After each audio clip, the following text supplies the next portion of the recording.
Welcome everyone to another episode of Coach's Corner. I'm Mike Lamb. My friend here is Adam Geheb, and we're coming to you on a Monday, ready to record another episode of fun, interesting talk about business, business leadership, Mhm. business management, and the things that we see daily as a coach. That's Uh, right. so today we want to talk about something that is seen daily as a coach, right? It's a topic that we discuss all the time in time management is what we discussed last time and Yep. managing your time. And one of the critical things is delegating your duties and taking them off the table if you are able to. Um, what do you see regularly with delegation, Adam, that you discuss with your clients? So last week, Mike, we chatted about, utilizing priorities as a means of time management. And I think that's kind of where I'll start here with regards to delegation.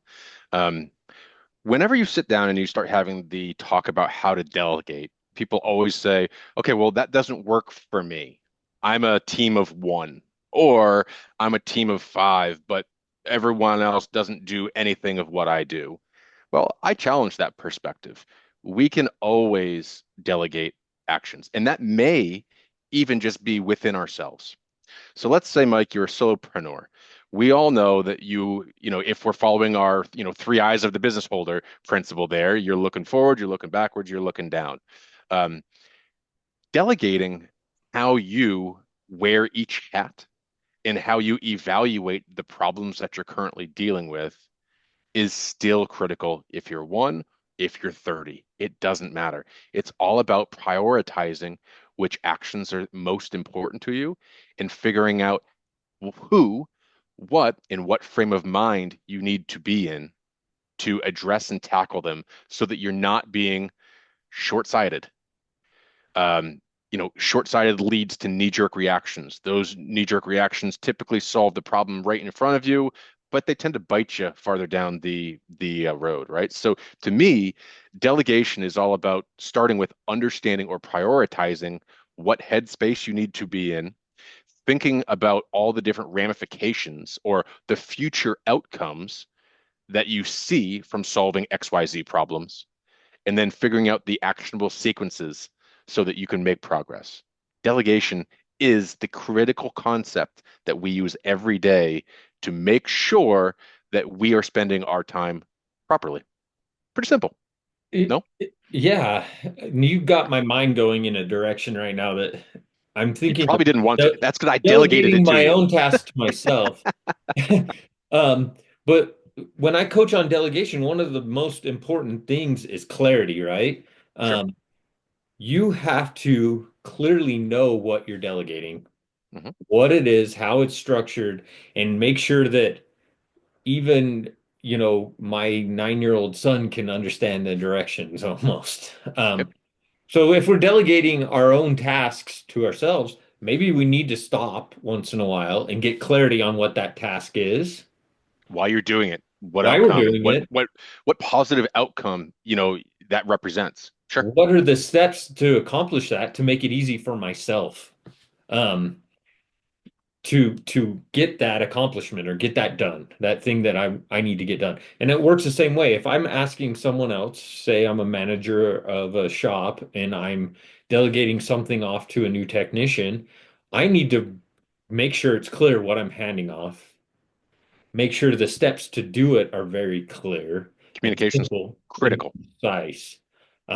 That clarity on that, even for ourselves, like I say, having a, you know, say it's I'm a business owner by myself. I don't do my QuickBooks very often. I check in once a week. Hmm. Okay.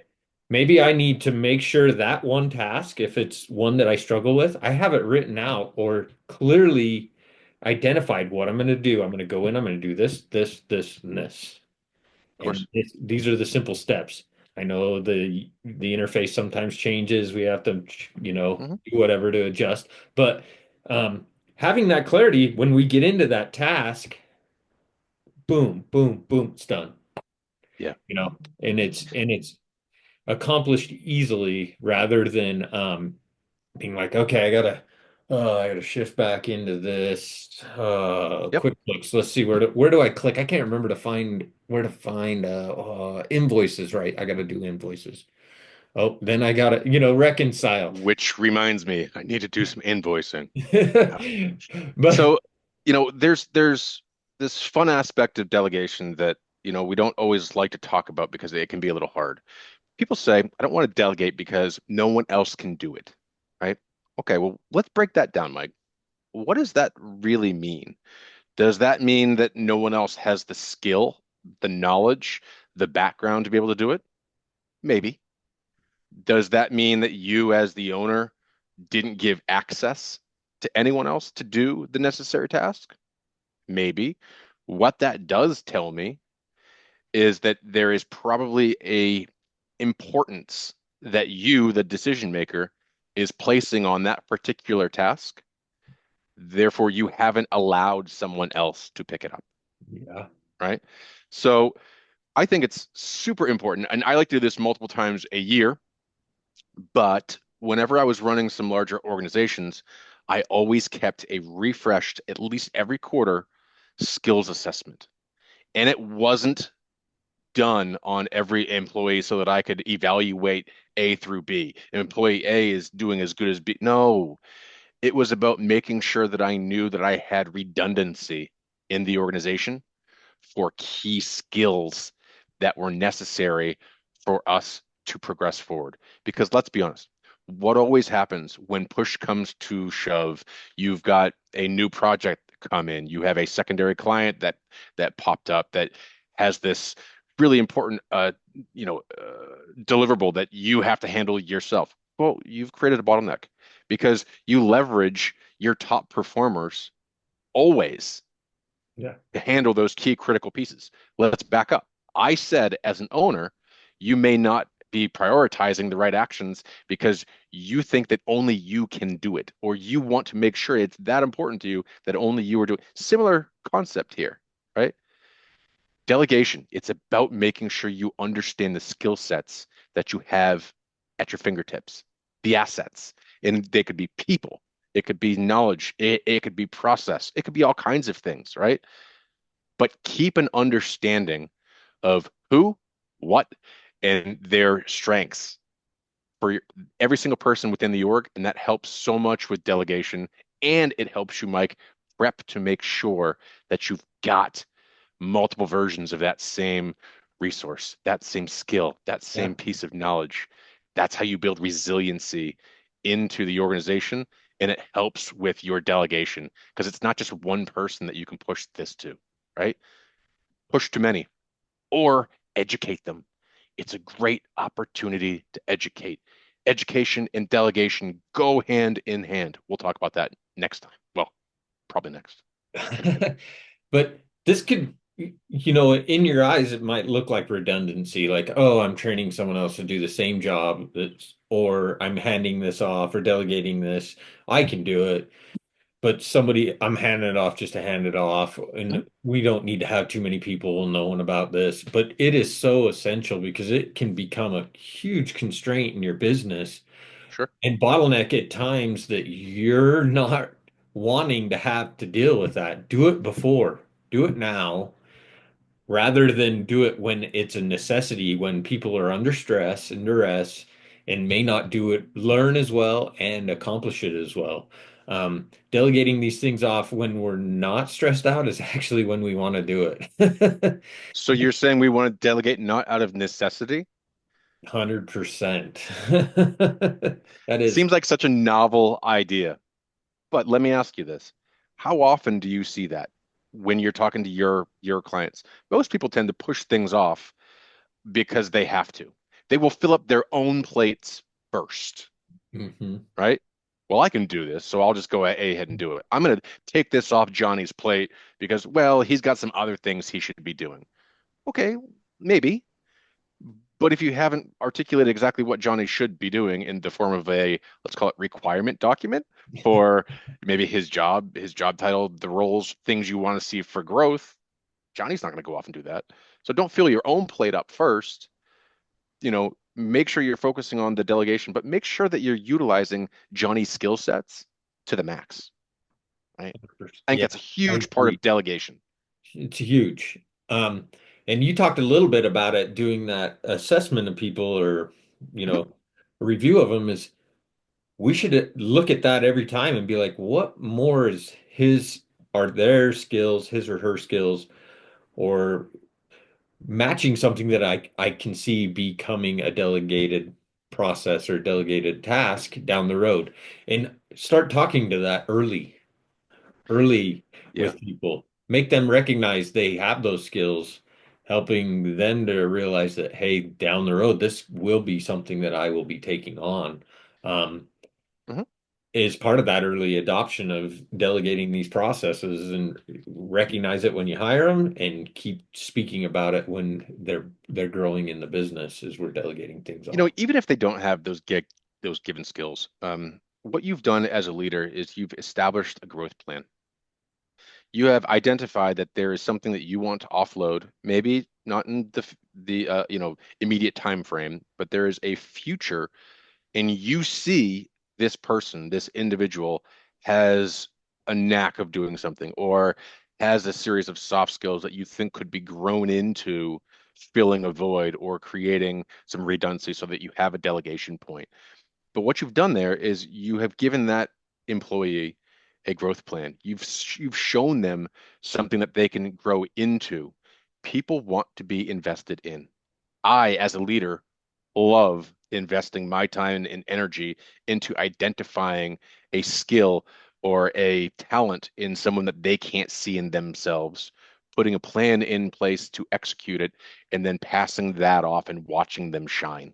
Yeah. Guess what I've done? I've upskilled the organization all through very simple D word called delegating. That person's going to be happier. They're going to stick around. They're going to know that I'm investing in them, right? Like, gosh, the benefits.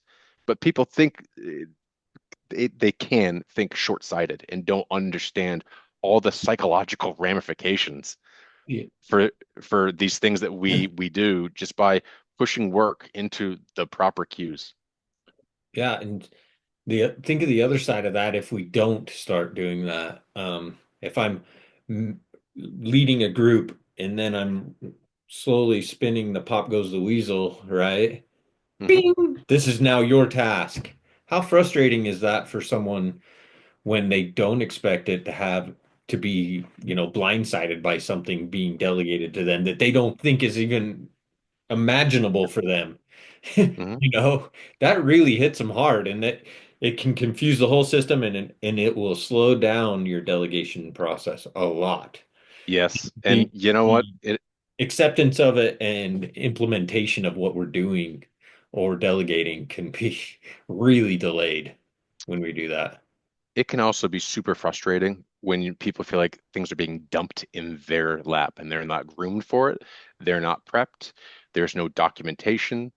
Okay, this is a segue into one of the favorite things of my life, which is SOPs, You right? were kind of dancing around saying that earlier. I was I waiting for the know, but it's SOP. so good, and you just like totally let me walk right into it. So thank you. I appreciate that.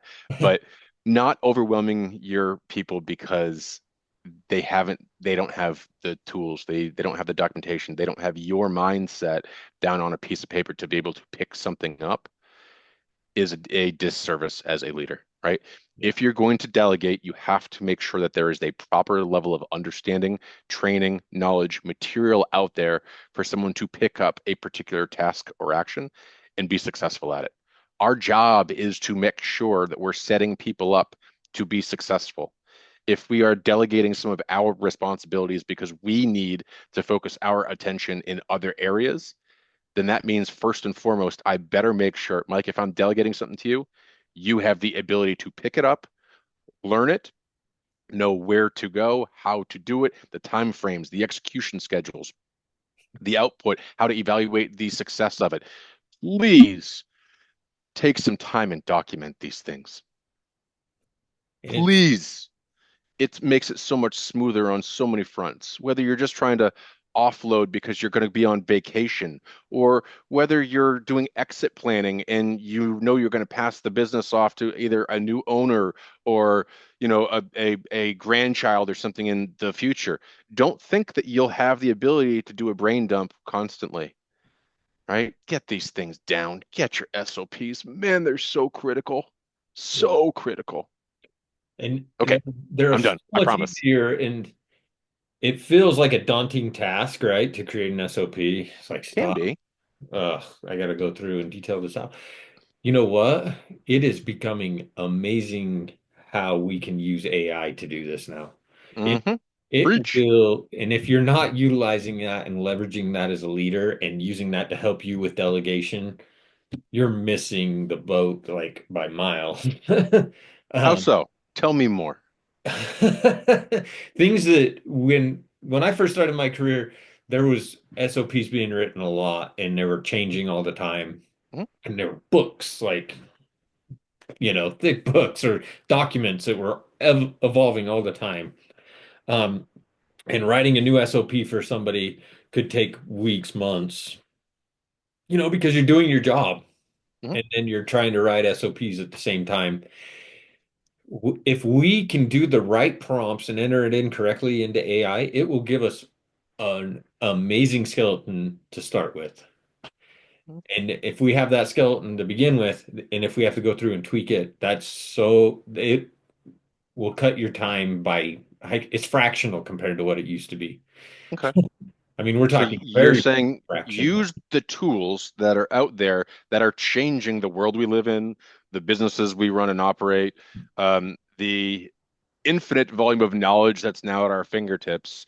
Utilize them as a form to get your documented process in a good place so that delegation's easier, right?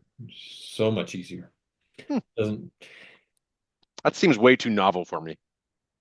yeah, it's pretty What, simple. okay, so what do you say to those people that say either A, I don't have the time to train someone, therefore I cannot delegate, or I don't have the time to write my SOPs so that someone can understand what's happening because the process is constantly changing. What do You you say? you don't have the time to waste to not do it. Ah, yes. Okay. You need to do Okay. it now and do it in as easy as fashion as possible to get it done. And you will get back so much time. If we put in even 10% of our time to planning, we'll get time back incredibly in the end. 100%. If we take the time, 1 hour now will save you hundreds of hours over the next weeks, months, thousands of hours over the next years. Um, and you'll be able to do it in a manner that is concise, clear. The person will succeed that we're delegating it to, and it takes so little effort to do it. Listen, Don't I'm a, don't make that a mountain. That's not a mountain anymore. yeah, no, it's not. It's just a tiny walk to the mailbox. I like that. Hey, so can we start to wind down and let's talk about some of the biggest benefits that we see to delegating? And if you don't mind, I'll Yeah, start. yeah. One of the things, and this is kind of a twofer, and one we've already touched through at nauseum, which is you're diversifying skill sets within the organization, of course. But you know what happens when you bring someone else in that has now a capability of executing a particular task or action? Well, guess what? You may get a different viewpoint, right? Uh, Yeah. Maybe they will give a suggestion on how to do it better, be more efficient, add more value. Um, Here's the thing. There's huge value through delegation by getting another set of eyes, right? What's one of the biggest things that we add as value as coaches? We're a sounding board, right? A non-biased viewpoint that forces you to reflect and look at a problem or a solution from a myriad of different angles, not just yours. Same outcomes when it comes to delegation. You're bringing someone else in, they have a fresh set of eyes, a fresh viewpoint.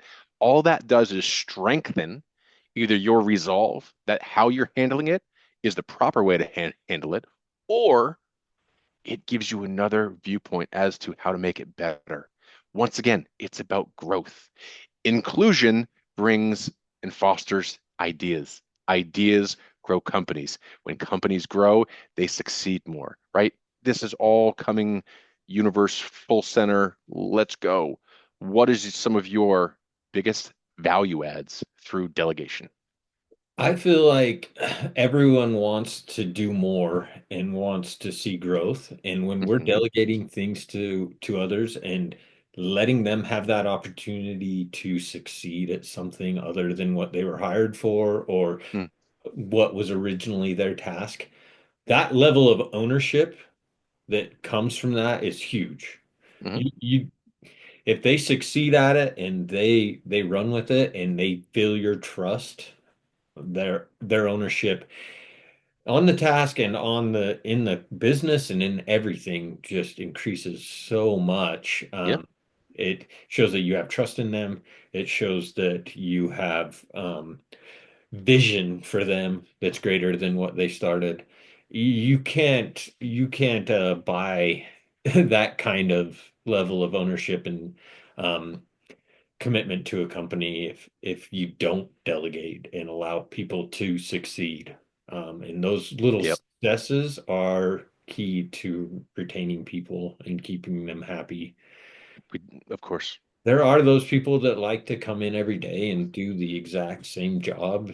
Um, Yeah. very, but um, for the most part, even those people want to have little wins along the way and do new things. And as a team, if we're delegating off to a team, think of the growth that comes to a team when they work together to accomplish something you've delegated off to them. Hmm. And if it's something new, they work together. It just it's hard to let go of things, whether you're a manager, owner, you're doing it on your own. Yep. Um, you've done it this way your whole career. You've done it this way for 10 years, whatever. Um, when we hand that off, and the company grows. We grow, they grow. Love that. Delegation as a means to growth. So profound, so real, and so right. When you are able to delegate, you are opening up avenues for someone else. Maybe it's yourself, maybe it's someone else in within the organization, but you're opening up hours. When you open up hours where you can then fill those hours or that void in the vacuum with another set of tasks, priorities, or actions that is going to further the agenda, right? This is a constant cycle. We should be identifying people's skills, resources, those that can take on additional tasks. If it's not today, it's tomorrow, it's next month, it's next quarter. Let's upskill them. Let's educate. Let's grow. Let's train. Therefore, our key senior leaders have the ability to utilize their vision forward and truly invest in the growth of the organization. Mike, I love it. I love it too. I think we can call it good there. I think this has been a good episode. Agreed. Really appreciate you talking through it today, and for everyone that's Always. listening, thanks for listening to us every week, and we're always happy to create these and share them. So, um, thanks everyone. Have a great week, and with that, we'll say adieu. Take it easy, y'all.